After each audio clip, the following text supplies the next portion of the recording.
Good morning students. अपने कक्षा 12 की पॉलिटिकल साइंस की ऑनलाइन क्लासेज में आपका स्वागत है। देखो बच्चों, अपने पिछले जो वीडियो था उस वीडियो तक हमने 2 पार्ट कंप्लीट कर चुके हैं। अपने खंड बैच जो है उसका फर्स्ट चैप्टर और सेकंड चैप्टर अपने कंप्लीट हो चुका है।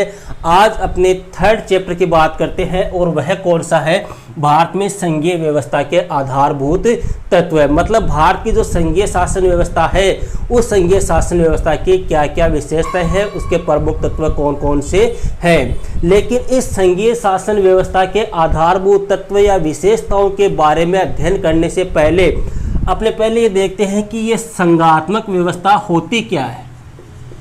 संघात्मक व्यवस्था किसको कहते हैं? देखो, जो संघात्मक जो शब्द है यह अपने अंग्रेजी भाषा के फेडरलिज्म शब्द से बना है और ये फेडरलिज्म शब्द जो है वो लैटिन भाषा के फोइडस से बना है, जिसका शाब्दिक अर्थ होता है संधि या समझौता। तो अर्थात संघात्मक शासन व्यवस्था में क्या होता है, केंद्र व राज्य के मध्य क्या होता है, संधि या समझौता होता है। देखो इसमें क्या होता है, यहाँ पे ये तो हो गया सेंटर अर्थात केंद्र, और ये क्या हो गया स्टेट राज्य। ठीक है। अब इस संघात्मक शासन व्यवस्था में क्या होता है, इन केंद्र का राज्य के साथ में क्या होगी, एक संधि होगी, एक समझौता होगा और उसी संधि और समझौते के तहत ये क्या करेंगे, कार्य करेंगे। अब देखो, अपने अगर संघात्मक शासन व्यवस्था की बात करें तो संघात्मक शासन व्यवस्था का सबसे बेस्ट जो उदाहरण है वो वर्ल्ड में अगर कहीं है तो वो कहाँ पे है, अमेरिका में। अमेरिका की जो शासन व्यवस्था है वो कैसी है, संघात्मक शासन व्यवस्था है। क्यों? क्योंकि वहाँ पर केंद्र और राज्यों के मध्य, अमेरिका में 50 राज्य हैं, इन केंद्र और राज्यों के मध्य क्या होता है, समझौता होता है। संघात्मक शासन व्यवस्था की खास बात है ये। इसके अलावा केंद्र का अलग संविधान होता है। संघात्मक शासन व्यवस्था में केंद्र का संविधान अलग होगा और राज्य का संविधान क्या होगा, अलग होगा। और नागरिकता भी कैसी होगी, दोहरी होगी, अर्थात केंद्र की नागरिकता अलग होगी और राज्य की नागरिकता अलग होगी। यह संघात्मक शासन व्यवस्था की प्रमुख या खास बात है। अब देखो, भारत की बात करें तो भारत में अपने कहीं भी ये नहीं कहा गया है कि भारत में संघात्मक शासन व्यवस्था, ये कहीं उल्लेख नहीं है। भारत में ये कहा गया है, अनुच्छेद 1 जो है, इस अनुच्छेद 1 में ये कहा गया है कि भारत जो है वो क्या है, राज्यों का एक संघ है। ऐसा कहा गया है भारत में कि भारत जो है वो राज्यों का एक क्या है, संघ है। और देखो एक्चुअल में अगर देखें तो अपने कहते हैं कि भारत की व्यवस्था जो है वो संघात्मक शासन व्यवस्था है, लेकिन रियलिटी ये है कि भारत में संघात्मक शासन व्यवस्था नहीं है। भारत में जो शासन व्यवस्था है वो है अर्ध संघात्मक। अर्ध संघात्मक है, अर्थात इसमें कुछ लक्षण या कुछ तत्व या कुछ विशेषताएं तो जो है वो कैसी है, संघात्मक शासन व्यवस्था की है, और कुछ विशेषताएं जो है वो कैसी है, एकात्मक शासन व्यवस्था की है। इस प्रकार की शासन व्यवस्था भारत में है, लेकिन कहने में यही कहा जाता है कि भारत में संघात्मक शासन व्यवस्था या संघीय शासन व्यवस्था है। अब यहाँ पे क्वेश्चन आता है कि भारत में जो संघात्मक शासन व्यवस्था है उसे कौन से देश के संविधान से अपनाया गया है, तो कौन से देश के संविधान से अपनाया गया है, कनाडा से अपनाया गया है। अब देखो, संघवाद होता क्या है, सत्ता की जो शक्तियां होती है, सत्ता की शक्तियों का विभिन्न स्तरों पर वितरण करना या बंटवारा करना, वही क्या कहलाता है, संघवाद कहलाता है। मतलब सत्ता की शक्तियों का वितरण तथा स्तरों के आधार पर अपनाई जाने वाली शासन प्रणाली ही क्या है, संघवाद है। और इस प्रणाली के अंतर्गत देखो, शासन संचालन जो है ना वो किसके द्वारा किया जाएगा, केंद्र तथा उसकी विभिन्न इकाइयों के माध्यम से किया जाता है। केंद्र तथा उसकी विभिन्न इकाइयों के माध्यम से किया जाता है, वही क्या होता है, संघवाद होता है। अब देखो, भारत जो है उस भारत में भी संघीय शासन व्यवस्था है, जिसको अपने कौन से देश के संविधान से अपनाया गया है, कनाडा से अपनाया गया है। लेकिन देखो, भारत में कहीं भी आप देख लेना संविधान में, भारतीय संविधान में कहीं भी संघवाद का उल्लेख नहीं है। भारत के अंदर संघवाद के स्थान पे कौन से शब्द का प्रयोग किया गया है? राज्यों का एक संघ। इतनी बात क्लियर है। अब देखो, जो भारत की संघीय शासन व्यवस्था है या संघात्मक शासन व्यवस्था इसको अपने कह रहे हैं, उसके बारे में उस संघात्मक शासन व्यवस्था को कई विद्वान जो थे उन्होंने अलग अलग नामों से संबोधित किया। सबसे पहली बात करते हैं भारत की संघात्मक शासन व्यवस्था को अर्ध संघीय व्यवस्था। अर्ध संघीय व्यवस्था किसने कहा था? अर्ध संघीय व्यवस्था बोल दो या अर्ध संघीय संघवाद बोल दो, तो ये कहा था केसी वहियर ने। केसी वहियर जो है उसने भारत की संघात्मक व्यवस्था को केसी व्यवस्था कहा था, अर्ध संघीय संघवाद या अर्ध संघीय व्यवस्था के नाम से पुकारा था। दूसरा, भारत की जो संघात्मक व्यवस्था है उसे सहयोगी संघवाद किसने कहा था? सहयोगी संघवाद के नाम से पुकारा था ग्रेनविले ऑस्टिन ने। और तीसरी अपने बात करते हैं कि भारत का जो संघात्मक शासन व्यवस्था है उसे सौदेबाजी वाला संघवाद किसने कहा था? तो ये कहा था मॉरिस जोन्स ने। देखो, ये तीनों ही कथन जो है, तीनों ही बातें जो है वो काफ़ी मोस्ट है, कई बार पूछी हुई है कि भारत की जो संघीय व्यवस्था है उसको अर्ध संघीय व्यवस्था या अर्ध संघीय संघवाद के नाम से किसने पुकारा? तो केसी वहियर। क्यों अर्ध संघीय क्यों कहा? क्योंकि भारत में जो संघात्मक शासन व्यवस्था है वो ना तो पूरी तरह से कैसी है, संघात्मक है, और ना ही पूरी तरह से कैसी है, एकात्मक है। अर्थात इसमें कुछ गुण तो संघात्मक शासन व्यवस्था के हैं और कुछ गुण या विशेषता या तत्व जो है वो कैसी है, एकात्मक शासन व्यवस्था की है। इसलिए इसको अर्ध संघीय व्यवस्था कहा था। अभी देखो, मैंने यहाँ पे भी आपको बताया कि भारत की जो संघीय शासन व्यवस्था है वो कैसी है, अर्ध संघात्मक है, लेकिन कहने को अपने संघात्मक ही कहते हैं। तो अर्ध संघीय संघवाद के नाम से किसने पुकारा?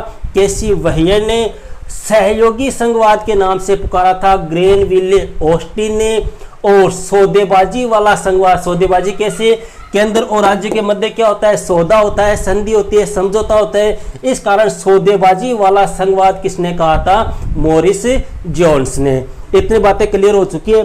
अब बात करते हैं जो भारत में संघात्मक शासन व्यवस्था है उस संघात्मक शासन व्यवस्था की प्रमुख विशेषताओं की, कि भारतीय शासन प्रणाली जो है वो संघात्मक है। कौन कौन से तत्व ये स्पष्ट करते हैं, जिससे कौन कौन से तत्व ये उल्लेख करते हैं जिसके आधार पर यह स्पष्ट होता है कि भारत में जो शासन व्यवस्था है वो कैसी है, संघात्मक है। तो देखो, सबसे पहली बात तो आती है शासन की शक्तियों का बंटवारा। भारतीय संघात्मक व्यवस्था की पहली विशेषता क्या है? शासन की शक्तियों का बंटवारा। देखो, शासन की शक्तियों का बंटवारा कहाँ पे? 3 सूचियों में किया गया है। एक सूची तो आती है, इसका नाम है केंद्र सूची। दूसरी आती है अपने राज्य सूची और तीसरी है अपने समवर्ती सूची। इन तीनों सूचियों में शासन की शक्तियों का क्या किया गया है? स्पष्ट रूप से बंटवारा किया गया है। अब ये सूचियां जो है इनका उल्लेख कौन सी अनुसूची में, अगर क्वेश्चन अपने पूछ ले तो इन सूचियों का उल्लेख जो है या शासन की शक्तियों का जो बंटवारा है इसका जो उल्लेख है वो संविधान की कौन सी अनुसूची में है? 7वीं अनुसूची में है। और इसका उल्लेख जो है वो है अपने कहाँ पे? अनुच्छेद 246 में। अनुच्छेद 246 में शासन की शक्तियों के बंटवारे का उल्लेख है, 7वीं अनुसूची में है। और शासन की शक्तियां जो है वो कौन कौन सी है? 3 सूचियों में जो समस्त शक्तियां जो है उनको 3 सूचियों में बांटा गया है। पहली सूची आती है आपकी केंद्र सूची, जिसको अपने संघ सूची भी बोल सकते हैं। दूसरी आती है अपने राज्य सूची और तीसरी आती है अपने समवर्ती सूची। अब इनमें विषयों की अगर बात करें तो सबसे पहले देखते हैं संघ सूची। इस संघ सूची में विषय कितने हैं? 97 विषय है। दूसरी है राज्य सूची, इसमें विषयों की संख्या है 66। और तीसरी है संवर्ती सूची, इसमें विषयों की संख्या कितनी है 47। अब देखो संघ केंद्र सूची या संघ सूची जो है इसके ऊपर कानून तो कौन बनाती है, केंद्र सरकार या संघ सरकार के द्वारा इसके ऊपर कानून बनाए जाते हैं। मतलब केंद्र सूची में जितने भी विषय आएंगे उन सभी विषयों के ऊपर कानून बनाने का जो हक होगा वह केंद्र सरकार के पास में होगा। राज्य सूची है, इस राज्य सूची के विषयों पर कानून बनाती है राज्य सरकार। और संवर्ती सूची है, इस संवर्ती सूची के विषयों पर कानून बनाती है केंद्र और राज्य सरकार दोनों मिलकर। देखो संवर्ती सूची में ध्यान देना, केंद्र और राज्य सरकार दोनों मिलकर कानून बनाती है, लेकिन अगर इनमें किसी बात को लेकर मनमुटाव हो जाए तो केंद्र सरकार द्वारा बनाया गया कानून ही क्या होगा, मान्य होगा। एक सूची और आती है वर्तमान समय में जिसको बोलते हैं अपने अवशिष्ट सूची। इस अवशिष्ट सूची की क्या बात है, देखो इन सूचियों में जो विषय है उन विषयों के अलावा अगर कोई विषय रह गया, कोई छूट गया है तो वह विषय किस में आएगा, अवशिष्ट सूची में आएगा, जैसे अपने इंटरनेट। और ये अवशिष्ट सूची जो है इसका उल्लेख संविधान के कौन से अनुच्छेद में है, अनुच्छेद 248 में। अब यहाँ पे बात करते हैं अपने ये संघ सूची, राज्य सूची और संवर्ती सूची जो है इसमें कौन कौन से विषय आते हैं। कई बार विषय पूछ लेते हैं कि केंद्र सूची में कौन कौन से विषय हैं, राज्य सूची में आने वाले कोई 2 विषय बताइए, या आपको 4-5 विषय दे दे और ये पूछ ले कि इनमें से कौन सा विषय संघ सूची में नहीं है या कौन सा राज्य सूची में नहीं है। तो इनके विषय की बात कर लेते हैं। देखो संघ सूची या केंद्र सूची में युद्ध है, रक्षा है, बैंकिंग है और संचार है, रेलवे है, जनगणना है। युद्ध आ गया आपके, रक्षा आ गया आपके, इसके अलावा संचार, बैंकिंग, जनगणना, विदेश मामले, ये विषय जो है वो कौन सी सूची के विषय हैं, संघ सूची के या केंद्र सूची के विषय हैं। ठीक है, इसके अलावा जैसे आपके आयकर भी है। ये उपरोक्त जितने भी विषय जो मैंने लिखे हैं ये सारे के सारे विषय केंद्र सूची या संघ सूची के विषय हैं और इन विषयों पर कानून बनाने का जो अधिकार होता है वह केंद्र सरकार या केंद्र सरकार या संघ सरकार का होता है। इसके बाद में देखते हैं राज्य सूची। राज्य सूची में आपके पुलिस है, कृषि है, सिंचाई है, जेल है। ये ऐसे विषय जो है वो कौन सी सूची में आते हैं, राज्य सूची। पुलिस है, कृषि है, सिंचाई है, जेल है, न्याय जो है, ये ऐसे कुल लगभग अपने 66 विषय जो है वो इस सूची में है, जिनमें से मेन आपको मैंने नाम लिख दिए। इन विषयों के ऊपर कानून बनाने का जो अधिकार है वो किसके पास में होगा, राज्य सरकार के पास में होगा। अब आता है आपके संवर्ती सूची। संवर्ती सूची में देखो मजदूर संघ, शिक्षा, कृषि, मजदूर संघ है, शिक्षा है, कृषि है, अपने कारखाने हैं, अपने जानवर वगैरह है, वन है, ये सारे जो है वन है, कारखाने है, मजदूर है, ये सारे जो है वो अपने कौन सी सूची में आते हैं, संवर्ती सूची के अंतर्गत आते हैं। और संवर्ती सूची के जो विषय होते हैं इन विषयों पर कानून बनाने का जो अधिकार होता है वो केंद्र सरकार और राज्य सरकार को होता है, लेकिन इसमें भी प्रायोरिटी जो है वो केंद्र सरकार के कानूनों को दी जाती है। अब देखो यहाँ पे इसमें एक बार ये क्वेश्चन पूछ लेते हैं कई बार, ये शिक्षा जो है वो पहले राज्य सूची का विषय था, संवर्ती सूची का नहीं था। अब यहाँ पे क्वेश्चन आता है कि कौन से संविधान संशोधन के द्वारा शिक्षा को राज्य सूची से हटाकर संवर्ती सूची का विषय बनाया गया। तो 42वां संविधान संशोधन जो है, इस 42वें संविधान संशोधन के द्वारा शिक्षा जो है इस शिक्षा को राज्य सूची से हटाकर कौन सी सूची में मिलाया गया? समवर्ती सूची में मिलाया गया। अब यहाँ पे अंतिम सूची बचती है अपने अवशिष्ट सूची। इस सूची के ऊपर देखो कानून बनाने का जो अधिकार होता है वो संसद को होता है या केंद्र सरकार के पास में होता है। ये हो गई भारतीय संघात्मक शासन व्यवस्था की पहली विशेषता। दूसरी विशेषता की बात करते हैं, निष्पक्ष व स्वतंत्र न्यायपालिका। देखो जो भारत की संघीय शासन व्यवस्था है वहां की जो न्यायपालिका है वो किस प्रकार से है? निष्पक्ष और स्वतंत्र है। क्योंकि न्यायपालिका निष्पक्ष और स्वतंत्र होकर कार्य करेगी तभी विधि के शासन की क्या होगी? स्थापना होगी, अन्यथा नहीं होगी। देखो पिछले वीडियो में मैंने आपको नीति निर्देशक तत्व पढ़ाया था। उस नीति निर्देशक तत्व में एक आर्टिकल आया था अपने अनुच्छेद 50। इस अनुच्छेद 50 में कार्यपालिका और न्यायपालिका इन दोनों के मध्य क्या किया गया है? पृथक्करण किया गया है। अर्थात कार्यपालिका जो है या न्यायपालिका जो है इसको कार्यपालिका से क्या कर दिया गया है?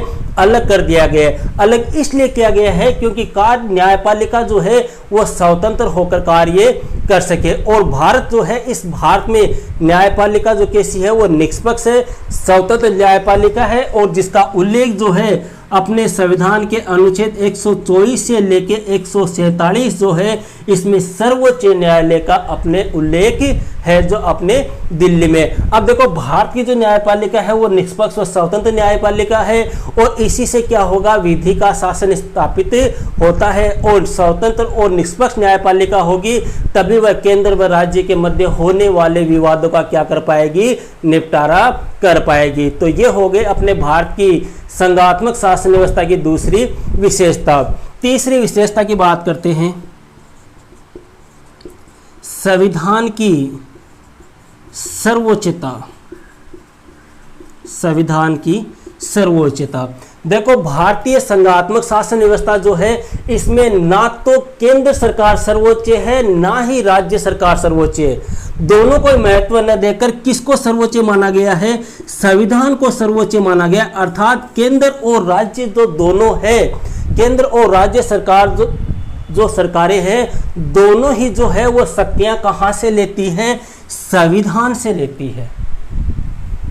भारत की संघात्मक शासन व्यवस्था में संविधान को सर्वोच्च माना गया क्योंकि केंद्र सरकार और राज्य सरकार जो है वो शक्तियां कहां से ले रही है? संविधान से लेती है। तथा भारत जो है इस भारत की संघात्मक शासन व्यवस्था के अंतर्गत एक ही संविधान का उल्लेख है। केंद्र तथा राज्य इन दोनों के लिए केवल एक ही संविधान है। लेकिन अगर अमेरिका की बात करें तो अमेरिका में अलग अलग संविधान है। केंद्र का संविधान अलग है, राज्य का संविधान अलग है। लेकिन भारत का जो संविधान है, भारत की जो संघात्मक शासन व्यवस्था है इसमें एक ही संविधान है, राज्यों का अलग से कोई संविधान नहीं है। यह तीसरी विशेषता हो गई। चौथी विशेषता की अपने बात करते हैं, द्विसदनात्मक व्यवस्थापिका। द्विसदनात्मक व्यवस्थापिका। देखो भारतीय संघात्मक शासन व्यवस्था के अंतर्गत व्यवस्थापिका है जो है वो द्विसदनात्मक है। अर्थात दो सदन है, एक सदन का नाम है लोकसभा और दूसरे सदन का नाम है राज्यसभा। देखो व्यवस्थापिका या बोल दो या संसद बोल दो, व्यवस्थापिका या संसद का उल्लेख जो है वो संविधान के अनुच्छेद 79 में है और राज्यसभा का उल्लेख जो है वो अनुच्छेद 80 में है। लोकसभा जो है इसका उल्लेख कौन से अनुच्छेद में है? 81 में। अब भारत की जो व्यवस्थापिका है वो द्विसदनात्मक है। द्विसदनात्मक में एक सदन तो हो गया लोकसभा और दूसरा सदन हो गया राज्यसभा। लोकसभा जो है इसको जनता का प्रतिनिधित्व करता है, ये जनता का सदन भी कहते हैं। और राज्यसभा जो है वो किसका प्रतिनिधित्व करता है? राज्यों का प्रतिनिधित्व करता है। इसके ऊपर ज़्यादा चर्चा अपने यहाँ नहीं करेंगे। जब अगला चैप्टर अपने पढ़ेंगे व्यवस्थापिका वाला उस समय आपको लोकसभा और राज्यसभा जो है इनके बारे में अपने डिटेल से बात करेंगे। अब अगली विशेषता की बात करते हैं। अपने 4 विशेषताएं हो चुकी है, आगे बात करते हैं अपने 5वीं विशेषता की। देखो इस पार्ट से यही क्वेश्चन बनता है, मेन मोस्ट क्वेश्चन यही है कि भारत में संघात्मक शासन व्यवस्था के कौन कौन से प्रमुख तत्व है या भारतीय संघीय शासन व्यवस्था के प्रमुख तत्व बताइए। तो अपने 4 विशेषताएं हो चुकी है। 5वीं विशेषता की बात करते हैं, राज्यपाल का पद। जो भारत की संघात्मक शासन व्यवस्था है उसमें राज्यपाल का भी उल्लेख है। देखो राज्यपाल, इस राज्यपाल के पद का उल्लेख है अनुच्छेद 153 में, और राज्यपाल की नियुक्ति जो है इसका उल्लेख है अनुच्छेद 155 में। और राज्यपाल जो होता है भारत का, वह निर्वाचित न होकर राष्ट्रपति के द्वारा क्या किया जाता है, नियुक्त किया जाता है। यहाँ पे ध्यान देना कि राज्यपाल जो है वो निर्वाचित न होकर क्या होगा, नियुक्त होगा। और अनुच्छेद 153 में ये कहा गया है कि हर राज्य का एक राज्यपाल होगा, या 2 राज्यों का भी एक राज्यपाल हो सकता है।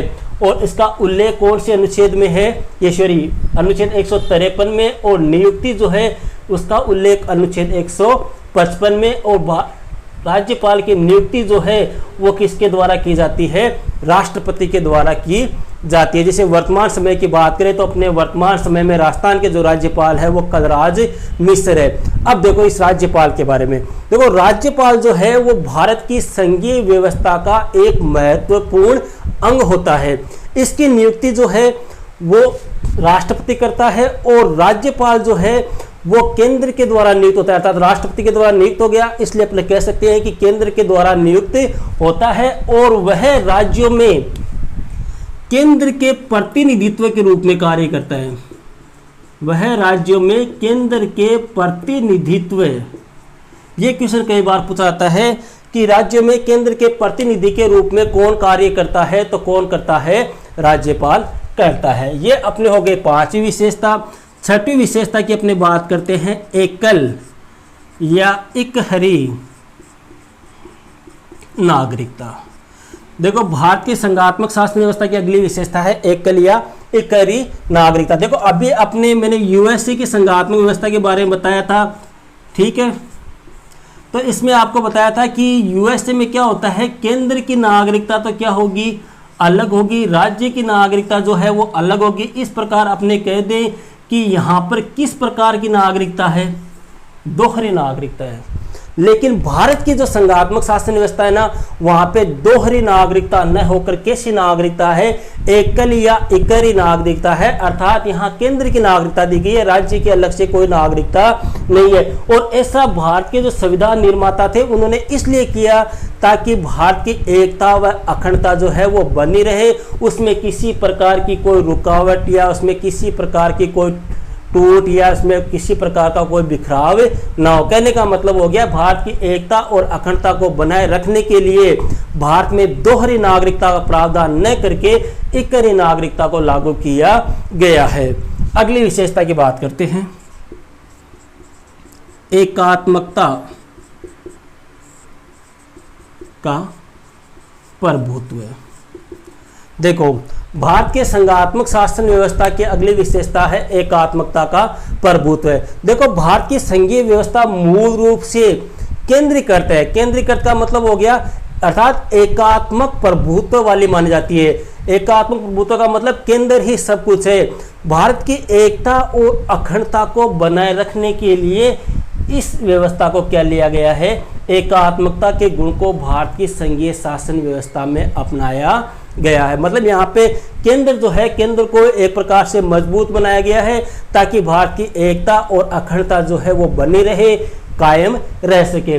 तो ये थी बच्चों अपने भारत के संघीय शासन व्यवस्था की प्रमुख विशेषताएं या तत्व। अब देखो यहाँ से जो क्वेश्चन पूछते हैं वो कौन सा था, सबसे मेन क्वेश्चन तो यही है कि भारत की संघीय शासन व्यवस्था के कोई 4 आधारभूत तत्वों का उल्लेख कीजिए। पहला क्वेश्चन तो ये पूछते हैं 4 नंबर का, ठीक है। इसके अलावा कई बार छोटा क्वेश्चन पूछ लेते हैं। तो छोटे क्वेश्चन में जैसे भारत में संघात्मक शासन व्यवस्था को कौन से देश से अपनाया गया है, तो कनाडा से हो गया। या क्वेश्चन पूछ ले कि भारत की संघात्मक शासन व्यवस्था जो है उसको सौदेबाजी वाला संघ किसने कहा, अभी बताया था आपको मोरिस जोन्स ने। या पूछ ले आपको सहयोगी संघवाद किसने कहा, या अर्ध संघीय संघवाद किसने कहा। इस प्रकार के क्वेश्चन पूछ सकते हैं। या अपने जो अभी सूचियां पढ़ी थी अपने, संघ सूची, राज्य सूची, समवर्ती सूची, इनके विषय पूछ सकते हैं, इनमें कितने विषय हैं, अवशिष्ट सूची का उल्लेख कौन से अनुच्छेद में, इस प्रकार के क्वेश्चन यहाँ से पुटअप किए जाते। तो आज के लिए अपने इतना ही, बाकी अगला जो टॉपिक है वो अपने नेक्स्ट वीडियो में देखेंगे। ओके बच्चों, दैट्स ऑल।